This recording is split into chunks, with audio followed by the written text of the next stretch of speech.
I'm Captain Reese Bomber from Griffin Bay Adventures aboard the Amel55 Vivace here in Kaneohe, Oahu, after crossing from Seattle, Washington, a 16-day crossing, doing a blue water passage making class for American Sailing Association. And I want to talk a little bit about the sail plan of the boat. It's kind of a unique boat, and the rest of the crew will talk about the other aspects of running a passage like this. We're going to talk about the sailing aspect of this boat. One of the key features of this boat is that it can be operated from the helm here. These dials, these gauges here, this is control for the mizzen, mainsail, staysail, and genoa. In addition to those sails, we have two spinnakers, essentially, a gennaker and a asymmetrical spinnaker with a snuffer. Those sails we do have to go up forward to handle, but everything else can be operated from over here. So have a look at this panel.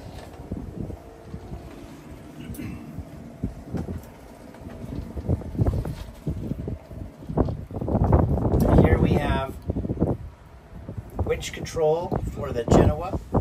Here we have furler control in and out for the genoa, furler control in and out for the staysail and the mainsail and the mizzen, winches on starboard, and main sheet winch over here. Take you over here to look at the winches. These primary winches can also be operated by these buttons here. There's a high speed and a low speed on the outside. Control those. I'm going to refer to a diagram to show the rest. Okay, here we are. Amel55 cutter rigged ketch. So let's break down some of the elements of this sail plan. I will say that this design, 2 masts, 2 head sails, is the original design, or the design that made Amel the name in blue water passage making boats.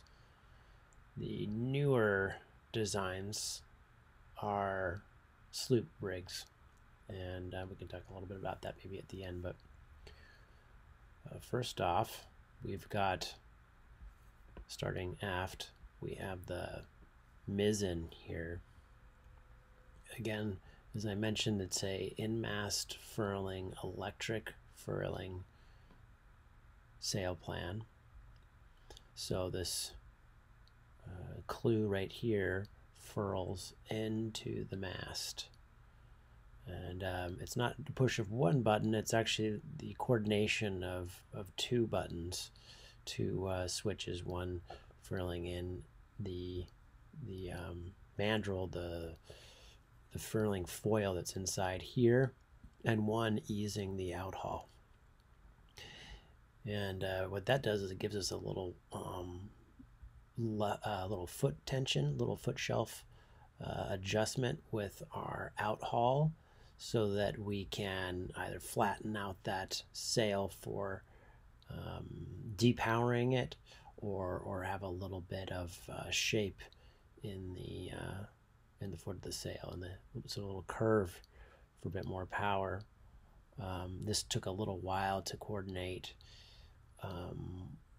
One motor is stronger than the other. The outhaul motor is not as strong as the furling motor, so kind of counterintuitive. You get the sail set to where you want it, and if you want to put some tension on, you actually have to tighten this part of the mechanism to furl the sail in against the fixed clue, or wherever you want it. And moving forward, we got the mainsail, same idea, totally the same thing. A little difference is this has got a more conventional sheet where the mizzen sheet goes down to a track on the deck. This is a very wide boat, so this track goes all the way across the boat. There are no adjustments on that track. There's stoppers on either side, so you have to kind of coordinate ahead of time your plan on if you want to make sure that is centered when you're going upwind. We all know that you need to move your traveler upwind if you want your boom to be centered. Which is pretty important because of the wind that coming off the back of the mainsail here really does require this to be centered. Just a little bit of foresight there, but this is pretty typical sheet arrangement. It's coming forward, and it's actually has a winch on the mizzen mast.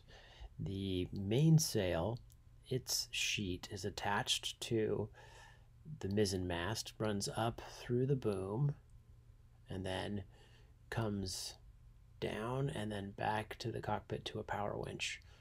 So that's how you control the main sheet. It's good that you don't have main sheet going across the cockpit and possibility of hurting people there. You just have to be aware of this when you're jibing or you're tacking.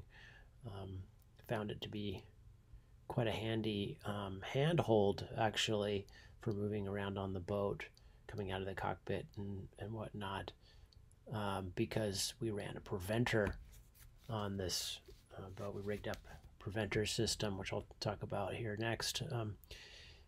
There was a pad eye here at the base of the boom, which I imagine was supposed to be used for the preventer. But that does is when the boom is out all the way, we don't want to have an accidental jibe from the boat rolling, from the wind coming too far aft. So it is designed to have a attach point here, and then when the boom is out, that's over top of this point, and then run through a block and then back to the cockpit. There weren't any rigging available for actually doing this other than this pad eye really here. The disadvantage of that is that line cuts across the jack line, which is what we ran for this passage. We had jack line on either side, and actually two going across the boat, one back here and one going back across there. So you couldn't move forward with that that preventer setup as I think that they had planned.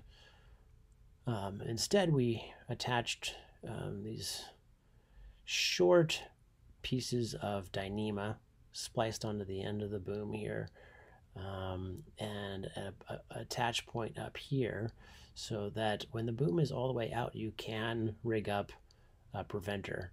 The reason they're going to the back of the boom here is this is the strongest point on the boom, and we're running a line from the end of the boom up to the bow of the boat and then back to the cockpit. And I can show some pictures of those here. Okay, here, looking at the bird's eye view of the rigging,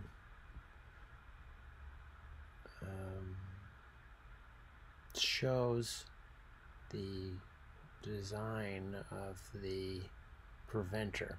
So the black here is the boom or the mainsail, and the green is the port preventer. Should have made it red. And it runs back to a winch here. The lazy preventer, if you will, is running along the starboard side of the boom and going around the shroud and then forward and then back, where it can get tightened up after a jibe or attack. Sometimes we do these chicken jibes when we're going downwind, which is not a conventional jibe. We just tack through the wind, sometimes with the aid of the engine, just to load to deal with the loads coming on and off the sail plan. What else do we have here? The purple here is the running back stay. This is coming up to the hounds, or where the staysail stay is attached to the main mast, and that supports the mast there when we're using the staysail to prevent the staysail stay and the load on the staysail from pumping the middle of the mast forward and back. So you can see we've got a setup here where the winches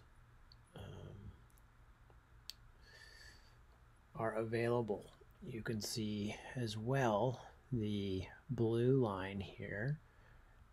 We're using the clutch that was used for the staysail sheet. We're actually using that for the tack line because we're not using the staysail when we're using the asymmetrical spinnaker. At least we're not using the staysail clutch when we're using the asymmetrical spinnaker. So that's this tack line coming up forward to an Antal ring up to a Tylaska high load snap shackle, and that's the spinnaker there, and that's the spinnaker sheet going back and over here.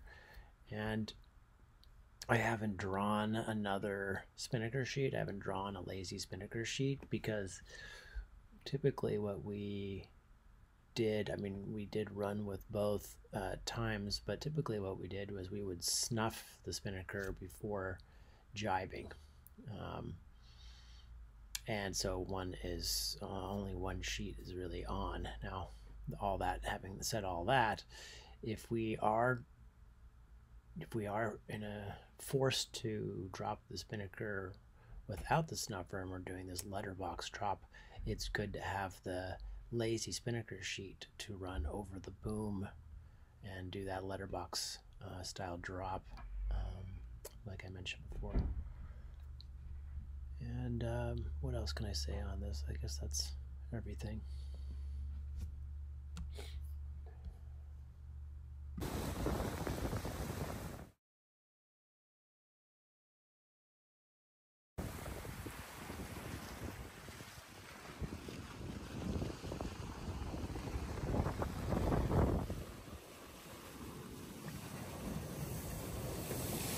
Okay, moving on to the staysail here.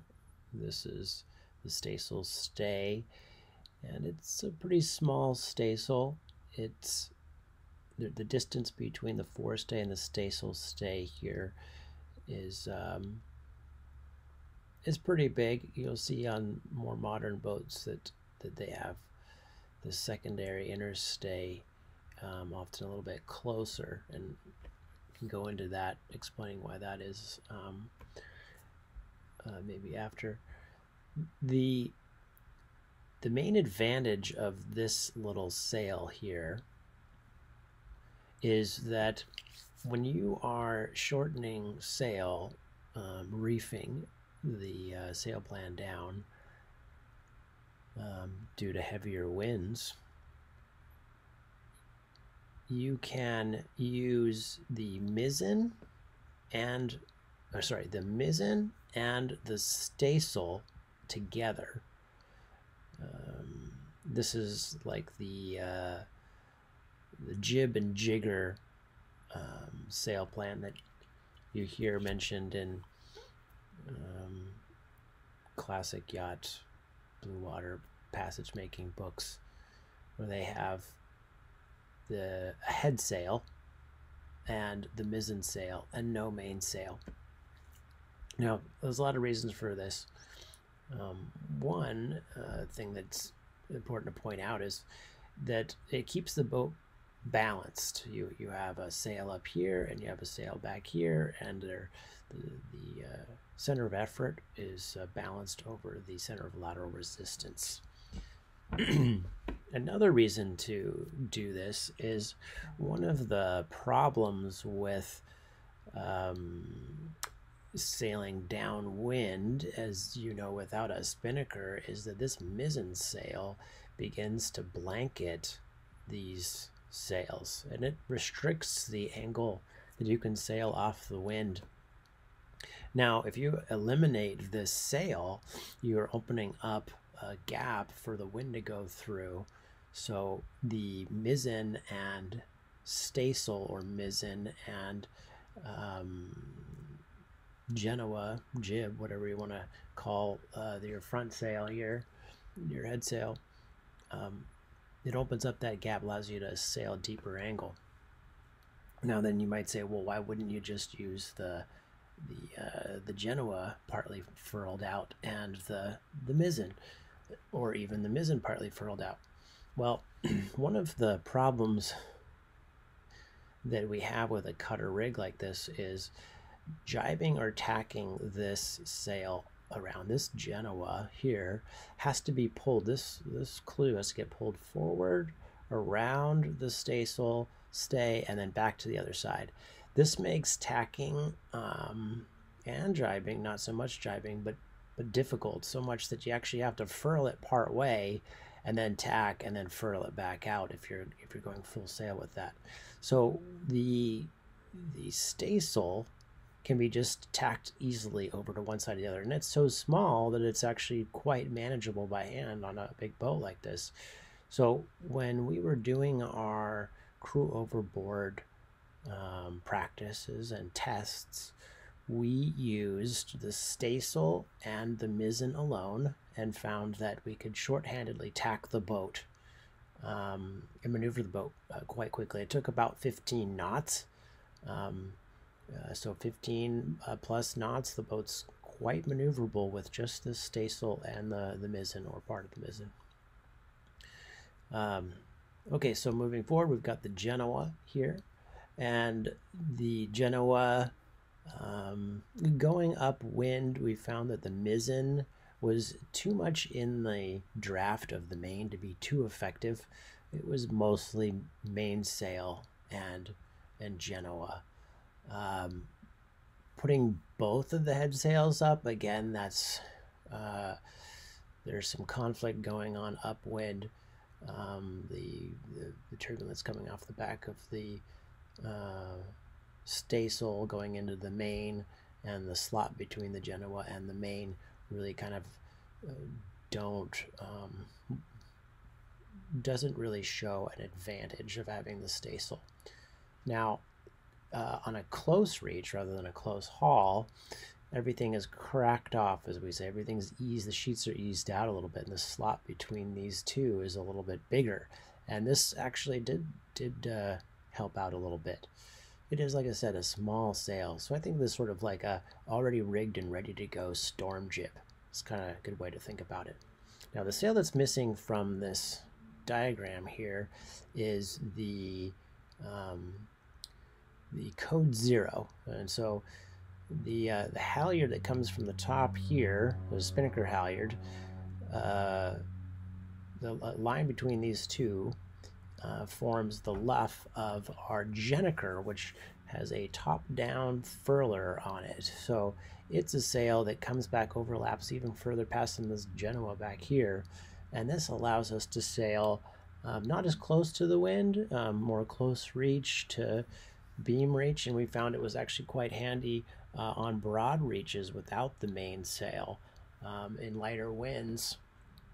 And a wonderful asset. It's very easy to furl in, sort of like a Gennaker, just like the name sounds. It's a cross between a Genoa and a spinnaker. Now, the other sail that we used and had built specially for this passage was our cruising spinnaker. The asymmetrical spinnaker that again uses that spinnaker halyard is attached down here, and allows us to sail deeper angles, which is what you want when you're sailing to Hawaii using trade winds. Now, this Amel design, the earlier designs used 2 head sails with 2 whisker poles coming off the mast, and actually I think they were pivoting. They have this kind of a unique Amel design where they pivot off the these points on the end of the kind of spreaders coming off the mast down low, and they would just wing out both of these head sails heading downwind and go dead downwind, and God knows that must have been a rolly ride. But now they've kind of changed over to having a whisker pole that lives on the boom here, and we employed that a little bit, holding the Genoa out when we're heading downwind, trying to do some wing-on-wing sailing, but not that much. It was quite a handful in a rolly sea state to deploy. So the asymmetrical spinnaker had a snuffer on it that we would pull down when we're ready to douse, and very handy. It still has a great deal of power, very large sail, and so you have to kind of put the spinnaker behind in the lee of the mainsail to be able to get that thing furled down or snuffed down. And because of that being a bit of a handful, we chose to not run the spinnaker at night on this passage. And maybe had the conditions been just right, I would have felt confident with us running that. But we did not. We used the Gennaker in the conditions where we would use a spinnaker through the night, and because it was so easy to furl in. It took a few people and very little power to get that thing in. What else can I say on that? Yeah, we had a couple of scares with the snuffer. When we first deployed it, the snuffer ring separated from the sock, and the sock started to go up as the ring came down. When you put up a spinnaker and you're counting on that snuffer, you should have a plan B. I mean, that snuffer is that can get you into some trouble. You can expect that thing to be easy to come down, and there could be a malfunction with that snuffer, and now you have to bring it down the old-fashioned way. And now a lot of people don't know how to do that with a spinnaker,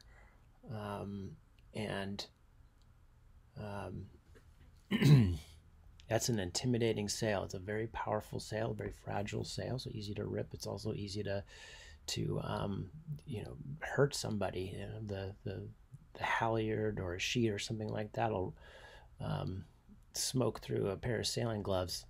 So one of the things that we did to prepare for the possibility of the snuffer failing is we rigged a tack line that went from here back to the cockpit, so that we could ease the tack line and pull the spinnaker down over top of the boom and under the foot of the sail. It's called a letterbox douse. It would have been easier if this version of the Amel that we were on didn't have the hard top here, because then you can just pull the spinnaker down into the cockpit.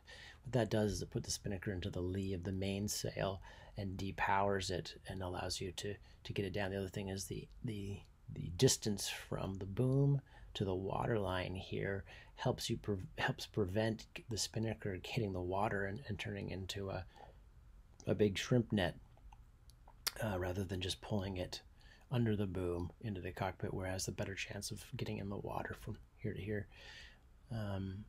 The other thing that we rigged was a Thai Alaska like high load snap shackle. So a snap shackle that could be spiked.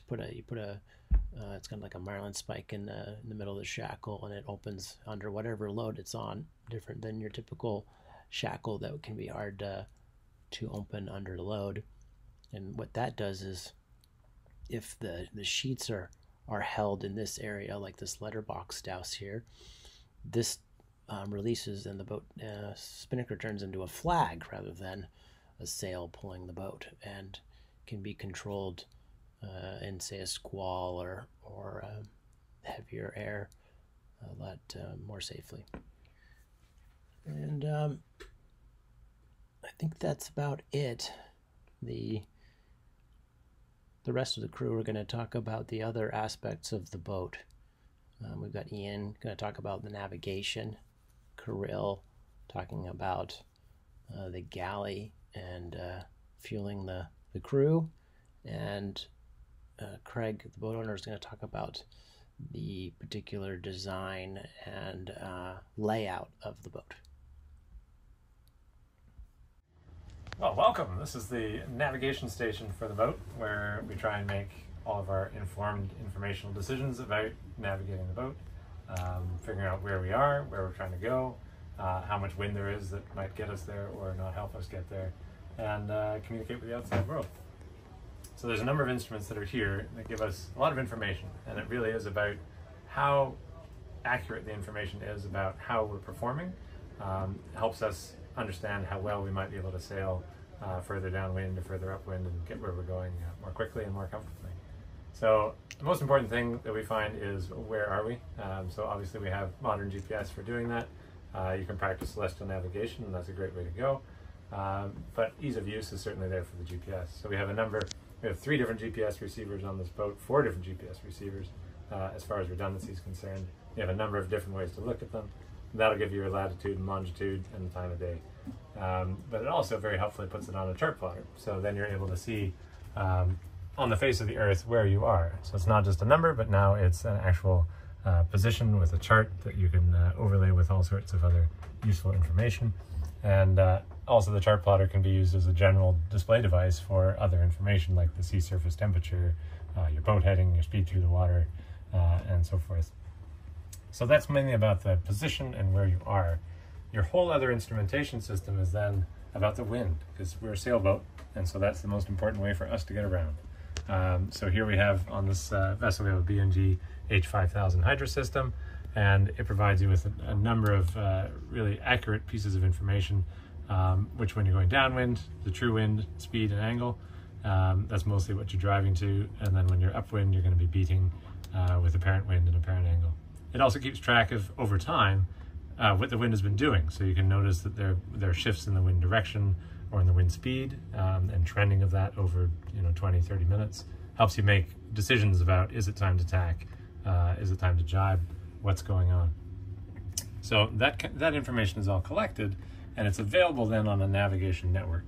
And you can then also incorporate it into computer-based charting programs. In this case, we have QTVLM, which allows you to tie together where you are, what the wind is doing, what the boat is up to, and you're able to track and record and use all of that information over time.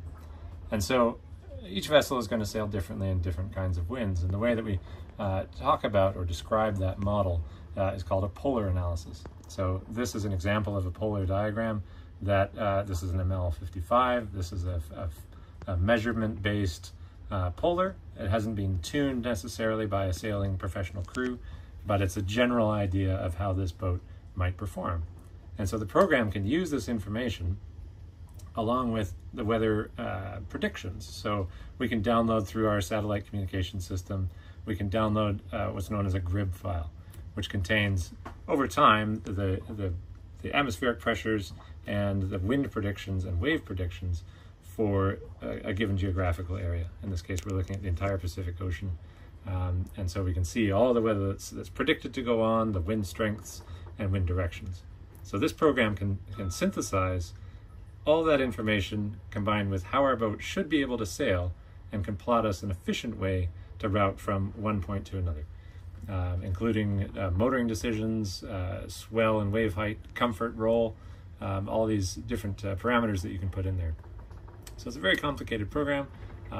It tries to make use of all this information, and it really does require some study to work on, but we found it useful at least to understand where we are, where we're going, and how long it might take us to get there. Can you play a sequence of the weather? Oh yeah, so we can step through the grid, so you can choose what sort of steps you want to look at. So you can say every 3 hours, and you can look at how the weather is going to be changing, so where the wind is going to be moving. What are these colors? So these colors are wind strength. So there's a wind strength indicator on the side here that if you zoom in real close, you would see is measured in knots. And so those colors denote the strength of the wind. Obviously we want to stay sort of below the orange area. That's a little bit more comfortable, below 30 knots. And so here on the ocean, you can see that there's a high pressure system out here in the Pacific Ocean. There's a sort of low empty system that is hard to motor through, and then down the coast is the rest of a high.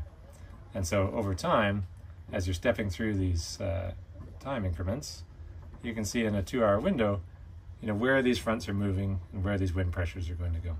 And so you can also step then your vessel along your plotted and planned route and see what the wind strengths are going to be in a day or two's time to the best of the model's capability.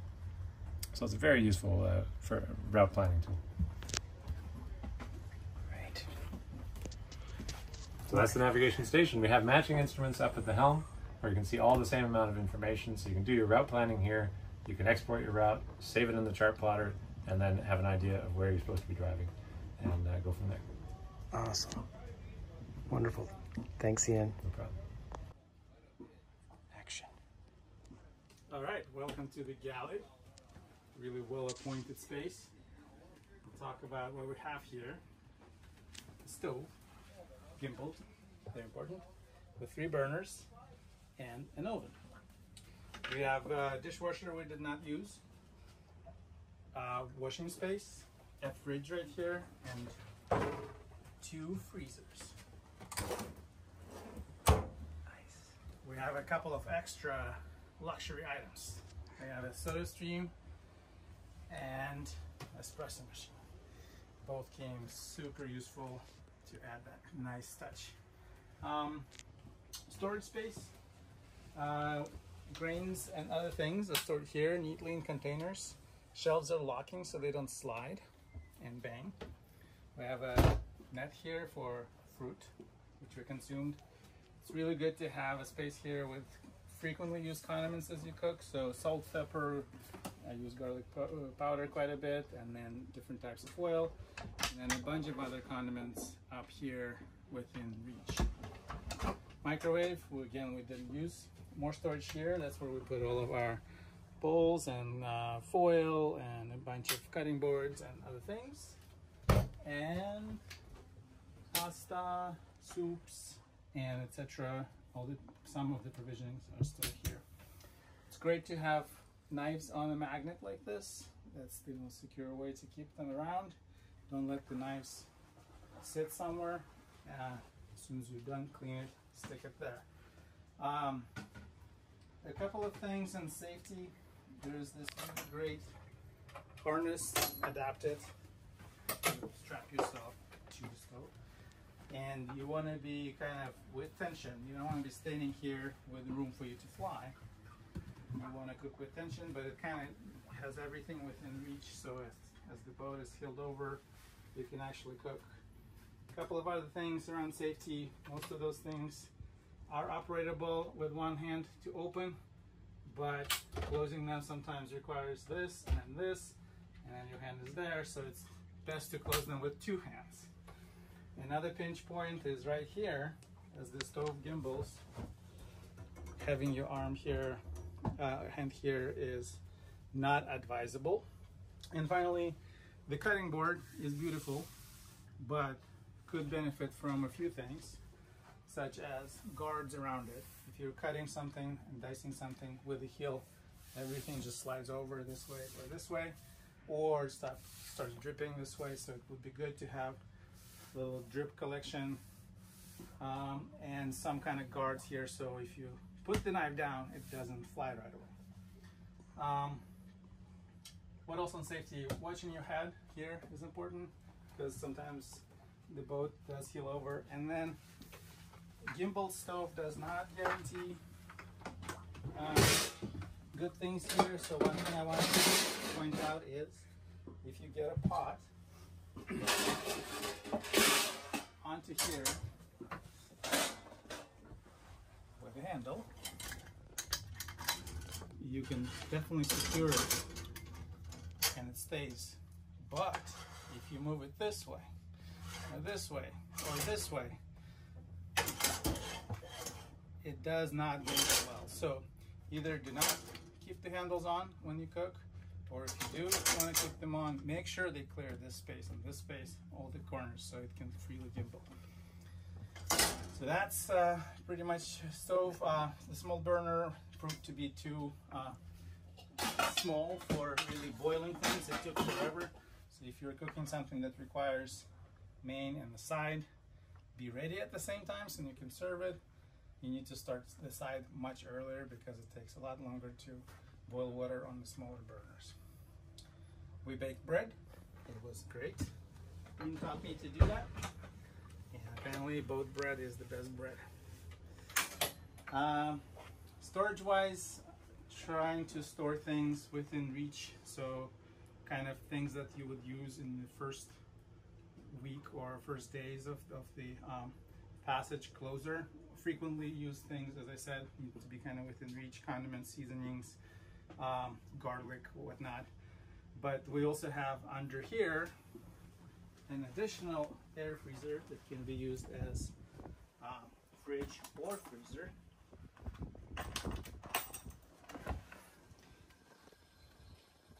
Which we did use as freezer.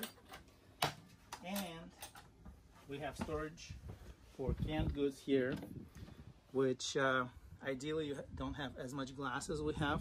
And this is kind of the end of it. This was really packed secure, so when the boat moves, the glass doesn't bang. What else? What else? All the serving utensils and things are here. So cups, plates, bowls. Bowls prove to be the winning way to do it. They're insulated and really easy to hold. Don't slide on the table. Those tables were also useful. Not ceramic, do not break. So that's that. We created a map of where everything is stored in the beginning, and as we kind of went through things, crossed it. So it's a visual way to look up if you're cooking where to go for ingredients. Could be a little more detailed, but it definitely helped. I think that's pretty much it on the galley. And then as far as provisioning, that's a whole different story, but yeah, try to optimize the meal plan to use fresh vegetables and fruits earlier. Some veggies keep longer. Carrots, potatoes keep long. Cabbage keeps long, but some obviously go first. Avocados, apples, etc. And yeah, we relied on quite a bit of pasta, sauces, grains, salads, fish. It was a really good menu that we put together, and we executed all of it. Yeah. To a T. And the cooler in the back too. Right, and one more storage item that proved to be essential is an additional cooler that we lashed on deck. And we cycled ice through it. The way we did it was to freeze water bottles in this freezer and then add it there throughout the trip. So we maintained the temperature there as much as we could. That concludes the tour of the galley. Awesome. Thank you, our chef, Kirill. Yeah. Hi there, my name is Craig Gifford, the owner of this beautiful 2018 Amel55. This is the forward stateroom right here. This is the one stateroom that was not configured with lee class for the crossing.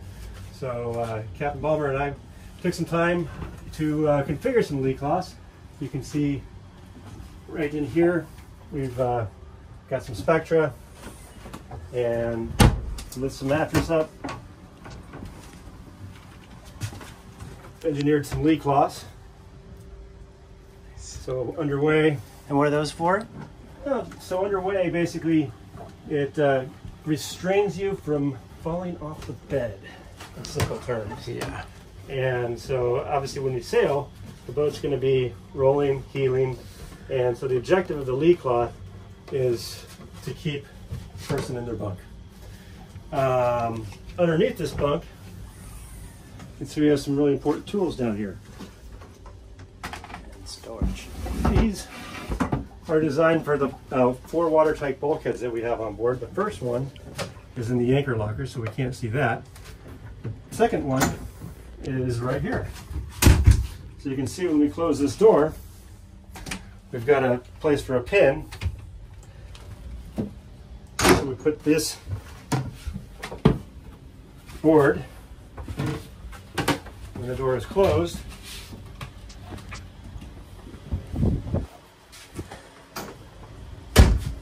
here, here, and turn, and it basically, in theory, keeps the water from coming out to the rest of the boat. Before putting these in and closing the door, it's really important to close the valves down. Actually, it's in the other locker right here. Close these valves right here. This makes sure that no water will go from that forward bulkhead into the salon area or the aft area. You can also see down here I got a bucket of splash zone.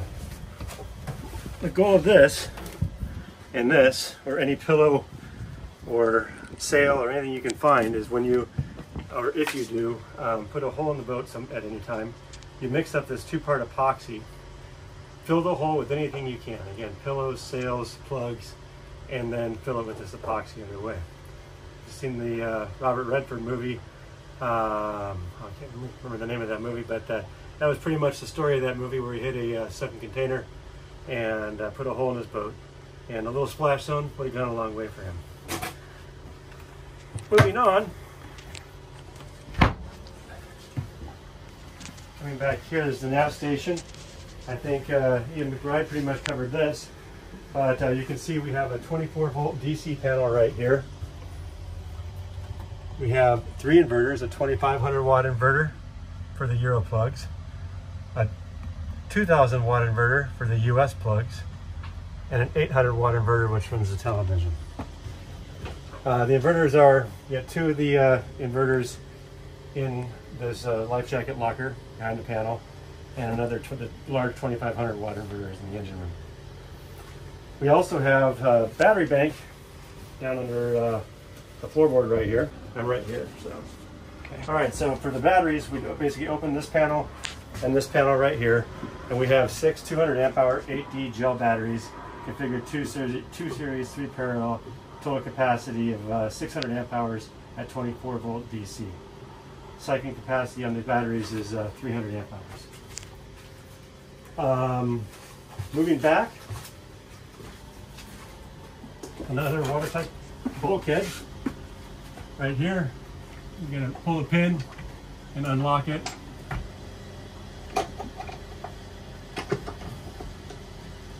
This comes out, and the same drill that you saw forward with the board and the locking pin. Right behind here we have a fuel shutoff. Again, we use diesel fuel on this boat for both the generator and the engine, which is a Volvo Penta D3 110 horsepower. In here is where we store all the life jackets, jack lines, and flares. Coming back, you can see there's a lee cloth set up. This is the sea berth. Probably one of the best places to be at sea, because you can see it just cradles you right in here. So this is the lee cloth that actually came with the boat on this, so you can see how it is configured. And makes it a very comfortable area right here for the crossing. Okay, so in the aft stateroom, again, we have more storage here, but more importantly, we have another locking pin for this door, just like you saw forward, another watertight bulkhead to secure this area in the event there is a leak in the aft compartment. Right here you can see the compression post for the mizzen mast. Similarly, we have another compression post for the main mast, but it's kind of disguised behind the bulkhead. Alright, so as you can tell, we have a nice hard dodger in here, and helm station right here with all hydraulic steering for this boat. Underneath the hard dodger is the engine room. On hydraulic springs, and as Amel puts in their advertisement, anything that makes noise or has an odor is down here. Moving down into the engine room, when you first walk down, you'll see the water heater. And as talked about before, here's the Volvo 110 D3 engine. You can tell this engine is mounted in reverse, so this has what's called an Amel drive. You might be familiar with a sail drive. This is basically a sail drive mounted in reverse. The propeller on this boat is configured on the back of the keel. Over here, you can see that there's one, it's called treasure chest. This is one main seacock for the entire boat. So there's the shutoff, and then in line with that are several other valves in series for the engine, the generator, the water maker, and the climate air conditioning system. To my left hand, you see the Onan generator. Can be started here remotely on the AC panel in the gallon. Behind the generator is our desalator water maker, capable of producing about 60 gallons per hour underway. High pressure pump for the water maker. Next to that is the high pressure pump for the climate air conditioning system, which lives right up here. For the air conditioning system, it's a reverse cycle heat AC. The compressor is located right here. As I said before, the pump is right there. And this is controlled entirely remotely in the cabin. 2 inline filters for the engine or diesel for fuel. So if you get one filter that becomes clogged, it's easy to just throw the valve and use the fuel from the other filter. This all comes from a fuel tank that has 240 gallons of fuel, which we are currently fueling right now in beautiful Oahu, Hawaii, Kaneohe Bay. The boat is actually very well balanced with fuel and water. The water tank is to port, just forward of this bulkhead, and that is 210 gallons of water. Behind me here is called a reverso oil change system. This did not come with the boat, but I added it for places like this where I want to get an oil change done in probably less than an hour. Basically put the breaker on, open a valve, and drain all my oil from the engine, the generator, and the transmission, change the filters, and replenish the oil. The whole process with this boat takes just over an hour to do all with the reverso. Right here you can see the 20 micron and 5 micron filter for the water maker. And depending on the type of water conditions you're in, could be changed as frequently as every 6 hours of runtime on the water maker to every 30 hours of runtime.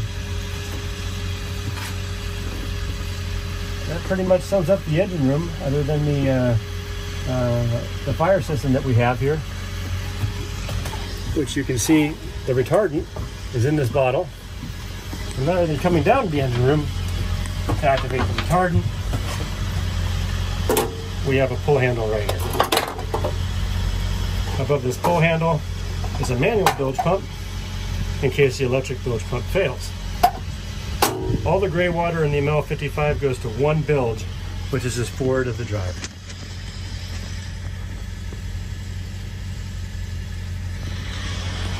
The black water tanks, each head has its own black water tank. 15 gallons for each head. And for offshore operations, we have a gravity discharge.